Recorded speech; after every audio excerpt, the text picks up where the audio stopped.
ඔයාටත් නිතරම මහන්සියද? ඇඟපතේ වේදනාව හෝ සන්ධි වේදනාවෙන් පීඩා විඳිනවද?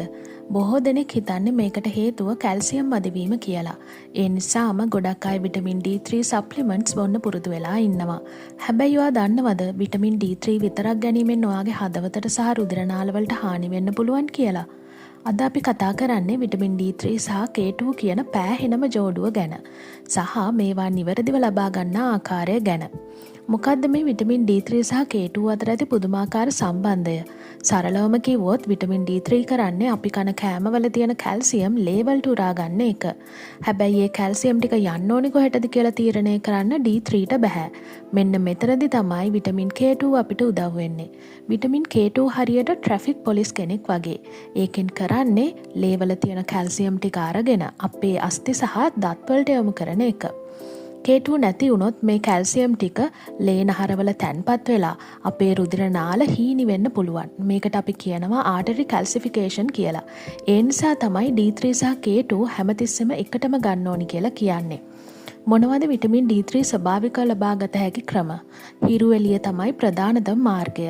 උදෑසන 10 සිට සවස 2 දක්වා කාලය තුල විනාඩි 15ත් 20ත් අතර ප්‍රමාණයක් සිරුර අවුවට වැදීමට සැලැස්වීම ඉතාම ගුණදායකයි. හැබැයි මේ මගින් සමට හානි වෙන්නත් පුළුවන්. ඒ වගේම ආහාර මගින් මොනවාද ආහාර? තෙල් සහිත මාළු, සැමන්, ටූනා, බිත්තර කහමදය, හතු සහ චීස් වර්ග ආහාරයට ගැනීමෙන් යම් ප්‍රමාණයක් ලබා ගන්න පුළුවන්. විටමින් K2 බහුල ස්වභාවික ආහාර මොනවාද? විටමින් K2 ලබා ගන්න පුළුවන් හොඳම ආහාර තමයි නැටෝ. ඒ කියන්නේ පැසවන ලද සෝයා බෝංචි. ඒ වගේම පැසවන ලද චීස්, සත්ව අක්මාව, බිත්තර කාමදය සහ එළඟි තෙල්. අපි මේවා සප්ලිමන්ට්ස් විදිහට ලබා ගන්නව නම් අනුගමනය කරන්න ඕනි නීති 3ක් තියෙනවා. මොනවාද?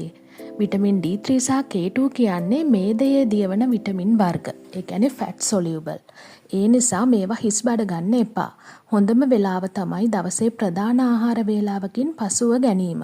විශේෂයෙන් ගිතෙල්, බටර් හෝ පොල් තෙල් අඩංගු තෙල් සහිත ආහාර වේලකින් පසුව. සම්බන්ධය මොකද්ද? සෑම විටමින් D3, K2 දෙකම අඩංගු සප්ලිමන්ට් එකක් තෝරගන්න. ඒ වගේම ඔබේ රුධිර පරීක්ෂණ වාර්තාව අනුව වෛද්‍යවරයා නියම කරන මාත්‍රාව පමණක් ලබා ගන්න අමතක කරන්න එපා. ඉතින් අද අපි ඉගෙන ගත්තා විටමින් D3 සහ K2 එකට වැඩ කරන්නේ කොහොමද කියලා. නිරෝගී අස්ථි පද්ධතියක් සහ ශක්තිමත් හදවතක් පවත්වා ගන්න මේ දෙන්නම අපිට අත්‍යවශ්‍යයි.